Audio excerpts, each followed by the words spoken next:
Marija Andrijašević.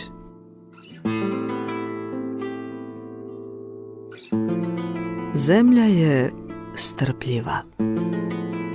Kad se u nju baci ideja kuće, trebaju godine da proklija. Ponekad i preskoči koljeno. To sam znala. Taj me napušteni svijet odgajao, udaljavao. Čitav me je moj život osamljivao. Nježnost nadomještao patnjom, a patnju revnosti.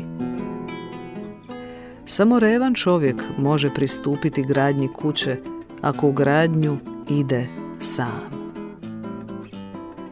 Tako prilikom pisanja knjige učimo o pisanju knjige. Potrebne su godine za polaganje temelja i dizanje strukture, vježbanje samoće. Na temelju se ne štedi. To je jedino pravo pravilo temeljenja. U temelj ide sve, kako bi kuća jednom mogla što vjernije poprimiti svoj oblik. Stajati sama. Od koga bih to drugog mogla naučiti nego od sebe? Na mom se temeljenju nije štedjelo.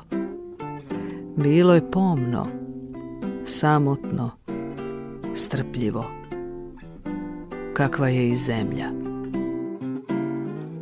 Zemlja je kuća.